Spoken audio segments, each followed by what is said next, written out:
Please subscribe to Face TV Africa and turn the notification on. Face TV Africa, ẹ jọ̀ọ́, subscribe, hete. Face TV Muswobi. A kú dédé àsìkò yìí gbogbo etí tó ń gbọ́ mi nílé lóko. Èmi ní tí tòótọ́ mo tún dé bó ṣe máa ń dé gẹ́gẹ́ bí ìṣe mi. Orúkọ mi ni Ọ̀jọ̀gbọ́n Ìbítáyọ̀ Joshua. Ohun tí mo mú wá lórí ètò lọ́jọ́ ti tòní ó ní agbára díẹ̀. Mo sì fẹ́ kí abetí bẹ̀rẹ̀ jẹ́ ká farabalẹ̀ dáadáa. Mo fẹ́ ká kọ́gbọ́n lára ohun tí mo mú wá lọ́jọ́ ti tòní. Tó ohun tí mo mú wá lọ́jọ́ tòní ó dá lórí iṣẹ́ tó ṣẹlẹ̀ lọ ní orílẹ̀-èdè wa Nàìjíríà nípa ìrìn àjò àwọn EndSARS nípa ìrìn àjò. Kí ló fa EndSARS? Kí ló fà? Kí ni ìṣẹ̀lẹ̀ náà kí ló bá dé? Tí a bá wò dáadáa, Yorùbá máa sọ pé ní pé tí ò bá nídìí obìnrin kì í jẹ́ kúmólú. Nínú ìrìn àjò ẹ̀dá láyé yìí, bí mo sọ síwájú mo ní pé tí a bá fẹ́ treat ìrìn àjò ẹ̀dá a gbọ́dọ̀ mọ ọjọ́ ìbí rẹ̀ gẹ́gẹ́ bí date of birth tá a mọ̀ sí month, day and year. Bẹ́ẹ̀ náà gẹ́lẹ́ náà ni tí a bá dá iléeṣẹ́ sílẹ̀, date tá a dá sílẹ̀ ló máa sọ bí ìrìn àjò bí iléeṣẹ́ náà gbogbo máa ṣe rí. Bákan náà tí a bá dá orílẹ̀-èdè sílẹ̀, ọdún tá a dá orílẹ̀-èdè sílẹ̀ yẹn òun náà la máa mú ṣe hàn pé mo wà record pé ọdún oṣù báyìí, ọjọ́ báyìí, ọdún báyìí ni wọ́n dá á lẹ̀ á wà nínú record. Date ọba tí wọ́n fi dá iléeṣẹ́ yẹn sílẹ̀ yẹn tàbí tó fi dá orílẹ̀-èdè yẹn sílẹ̀ tó ń pè ní orúkọ tó ń jẹ́ lọ́jọ́ yẹn pé a sọ ní orúkọ báyìí yẹn tàbí ìpínlẹ̀ tá a mọ̀ sí state, ó máa tẹ̀ nínú country yẹn, orílẹ̀-èdè wọn máa tẹ̀. Tó bá jẹ́ pé state ni the same thing náà ni date tó dá state yẹn sílẹ̀ náà òun náà máa tẹ̀ nínú ìrìn àjò yẹn. Ní àfikún sí ẹ rí pé mo ti sọ lórí àwọn ọdún kọ̀ọ̀kan sẹ́yìn, tí ẹ bá gbàgbé kí n pín sí àkíyèsí. Ẹ jẹ́ ká fi ti orílẹ̀-èdè wa Nàìjíríà ká fi ṣe àpẹẹrẹ. Wọ́n bí ìrìn àjò orílẹ̀-èdè yìí ó bẹ̀rẹ̀ ní October 1st 1960 gẹ́gẹ́ bí àkọsílẹ̀ ti fi hàn. Now tí a bá wò dáadáa, ọmọ tó bá bí ní 1960 lọ́lọ́bà ẹ̀gan ẹ mọ̀ pé òun gan ti pé 60 years lọ́dún yìí. Tó bá ti pé by year tó bá ti pé by month ó ti pé ní by year nínú ìrìn àjò yẹn. Now Nàìjíríà ti pé láti October 1st ní Nàìjíríà ti pé 60 years, and tí a bá wò dáadáa ní orílẹ̀-èdè gọ́gọ́ fún ààrẹ àti 2017 ní gbogbo ẹ̀ tí ń dagun lọ sọ́tún dagun lọ sósì.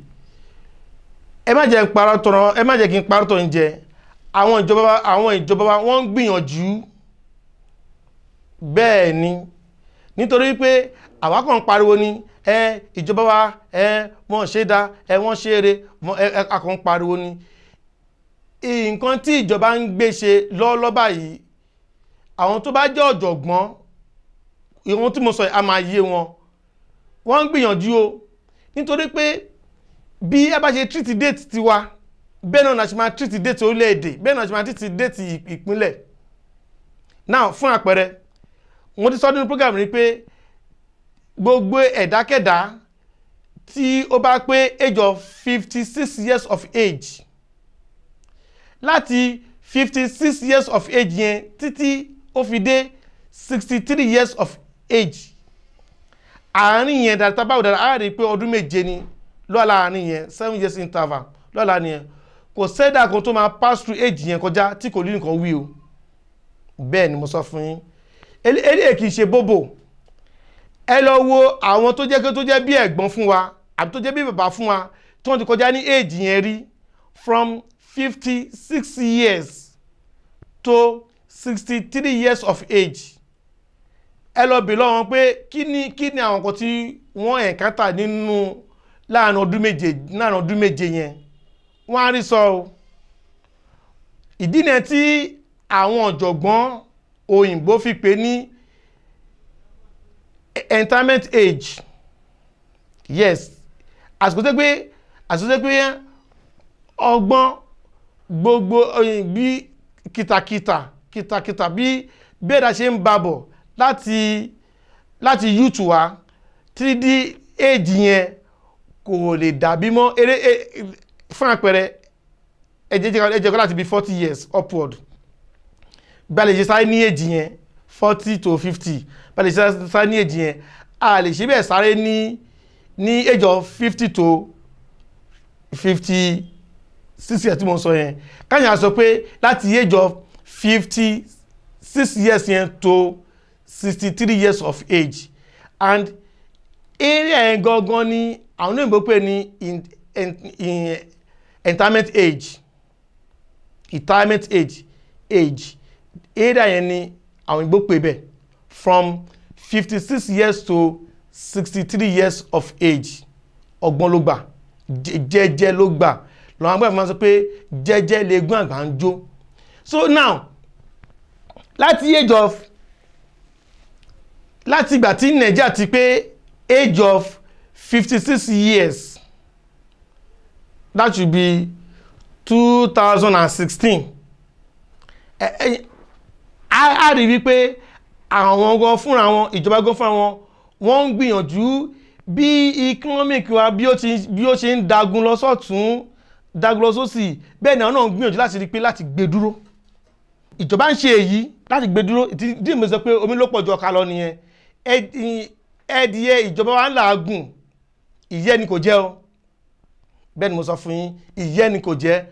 Now nínú 56 years of age yẹn títí tí Nàìjíríà fi máa wọ age of 63 years, oríṣiríṣi nǹkan ló máa ṣẹlẹ̀, oríṣiríṣi nǹkan ló máa ṣẹlẹ̀, àfi kí agbárùkù ti jọba wa kí wọ́n bá lè kó adé ilẹ̀ ìlérí. Bẹ́ẹ̀ ni oríṣiríṣi nǹkan ló máa ṣẹlẹ̀. Ẹ lọ wò láti 2017 ẹ̀wọ̀n tó ṣẹlẹ̀ lórílẹ̀-èdè yìí, a rí pé bí ìjọba ṣe ń gbìyànjú tó kọ̀ ló ń bọ́ sí, ibòmíì wọ́n jẹ lọ, ibòmíì wọ́n jẹ lọ, wọ́n ń gbìyànjú àmọ́ àkọlẹ̀ ti dúró. Bẹ́ẹ̀ ni tó pé àkọlẹ̀ ò lè tà sí, tí bá lè parọ́ fún yín, tí bá lè parọ́ tó ń jẹ, àkọlẹ̀ lè tà sí. Ìdí ni mo sọ pé ọ̀rọ̀ tí mo sọ yìí àwọn olóyè tó pé àkúṣe límọ̀ àmọ́ bí nǹkan tó gbósọ́ náà lákúngbọ́ àkúmọ́ bóyá jẹ́ àwa náà a lè ṣí fúnra wa, bóyá àwọn tẹ́pá ti lé ní 63 years. Ẹ jẹ́ ká pẹ́ sákèsí pé láti ìgbà tó wà ní age of 56 years of age títí ta fi lé ní 63 yẹn, àwọn nǹkan ni àwọn ìdojúkọ lárí, àwọn ìdojúkọ ni là ń rí ní gbogbo pírọ̀dù yẹn. Nígbàtí ìdúró lè máa ṣẹlẹ̀ sí individual mélòó ní ká sọ tí ó lẹ́ẹ̀dì. Nípàdé yìí a rí pé nínú ìrìn àjò yẹn a rí pé retirement age tí Nàìjíríà ṣì wà, òun ló sì ń fa gbogbo nǹkan tí ó ń ṣẹlẹ̀ yìí. Ó máa dá kí àwàtà jẹ́ ará ìlú kí a kíyèsí ara láti fún àwọn ìjọba ní láàyè láti kó wa kúrò nínú retirement age tàwa yìí, nítorí pé bí Nàìjíríà ṣe pé 60 years lọ́dún yìí, for God lágbára ti sọ Ọlọ́run ó kù 3 years sí láti kó nínú retirement age tí mo sọ yìí, láti kó ní inú ẹ̀. So àwa ni a máa fún ìjọba láàyè láti rí pé bí wọ́n ṣe ń ẹ jẹ́ ká yìn wọ́n. Bẹ́ẹ̀ ni kí mo sọ fún yín, ẹ jẹ́ ká yìn wọ́n nítorí pé wọ́n ṣe gudu méje yàyà mẹ́fà. Now nínú ẹ̀ta méje ni Nàìjíríà ṣe wà tí wéwé ń ṣẹlẹ̀ ọ̀tún tó ṣẹlẹ̀ ní òsì, àfikà lọ ní sùúrù àmà tó bọ́m̀bẹ̀. ẹ̀mí wa tó jẹ́ ọ̀wọ́n náà lágbára lọ́wọ́ sì bá jẹ ọ̀pọ̀ lágbára títí Ọlọ́run alààyè ìyẹn lọ bẹ́ẹ̀ ìdí tó wá jẹ́ pé ti EndSARS tó wá fi jẹ́ pé Èkó ló pọ̀ sí jù ẹ wo gbogbo wàhálà tó ṣẹlẹ̀ lọ ẹ rí pé ti ìpínlẹ̀ Èkó ló le jù ní inú ẹ̀ kí ni ìdí tó fà tẹ́ pé nípa ti Èkó ló le jù nínú ti EndSARS òun nìyí o tí a bá wo Lagos State dáadáa wọ́n dá Lagos State sílẹ̀ sí ní May 27, 1967 bẹ́ẹ̀ ni nígbà tó di 26 years of age tí wọ́n dá ìpínlẹ̀ Èkó sílẹ̀ that was 1993 rántí ọdún yẹn ni ìpínlẹ̀ Èkó gẹ́gẹ́ bí ìdásílẹ̀ tó dá ìpínlẹ̀ Èkó sílẹ̀ ọdún yẹn ni ìpínlẹ̀ Èkó parí ìgbà àárọ̀ ẹ̀ mo ti sọ rí wípé ìgbà mẹ́tẹ̀ẹ̀dẹ̀dá láyé ìgbà àárọ̀ ìgbà ọ̀sán àti ìgbà alẹ́ bí a bá lè ṣe treat déètì ọjọ́ bí wa bẹ́ẹ̀ ni a ṣe máa treat déètì ohun tàbá dá sílẹ̀ yálà ìpínlẹ̀ ni àbí orílẹ̀-èdè ni bákan náà ni a ṣe dá sílẹ̀ bákan náà ni a ṣe túmọ̀ rẹ̀ now ní 1993 ìṣẹ̀lẹ̀ máa ṣẹlẹ̀ ìṣẹ̀lẹ̀ tó dẹ̀ máa ṣẹlẹ̀ yìí Èkó lè gbàgbé chocolate pé orílẹ̀-èdè tí Èkó wà máa gbàgbé ó dẹ̀ náà dìbò ní 93 MK Abiola a rí pé ó padà notify election yẹn nítorí pé kò sóhunkóhun tí èyí bá ṣe nígbà rò bá ń parí lọ́wọ́lọ́wọ́ tó máa succeed ó pẹ̀lú lára pẹ̀lú tí bẹ̀ fi forí ṣọpọ̀ nínú ọdún náà lọ́hùn now ṣáyé ní ọdún yìí 2020 ọdún yìí ní Èkó pé age of 53 years ọdún yìí gangan ní Èkó ń parí ìgbà ọ̀sán tó túmọ̀ sí pé yẹ máa pọ́nmọ́ kedere máa bẹ̀ wò ìṣẹ̀lẹ̀ lábí máa ṣẹlẹ̀ tó máa kọ́nlé tó máa kọ́ ara oko ìdí náà tó jẹ́ pé nígbàtí EndSARS sí tó ṣẹlẹ̀ ìdí náà tó jẹ́ pé Tèkó ní ló wọ́sì jù bẹ́ẹ̀ ni Tèkó ló wọ́sì jù ní gbogbo àwọn ìpínlẹ̀ tó kù lóòótọ́ àwọn ṣẹlẹ̀ tí a fẹ́ ti ń gbọ́ tí a dẹ̀ fojú rí yálà nínú tẹlifíṣàn ni àbí lórí ẹlẹ́rọ alùkára ni tá à ń gbọ́ tá à ń rí gbogbo ẹ̀ but tẹ́báwò dára á rí pé Tèkó ló le jù tẹ́ pé à ń bẹ lọ́hùn pé Ọlọ́run bá dẹ́kun jàǹbá yìí eléyìí ti pọ̀jù kí ló dé eléyìí ti pọ̀jù kí ló fà ní pé tí Tèkó fi pọ̀jù bẹ́ẹ̀ ni pé ọdún yìí gangan ni Èkó ń parí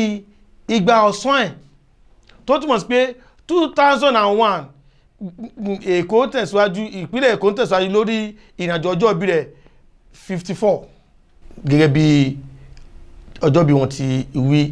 May 7, 1967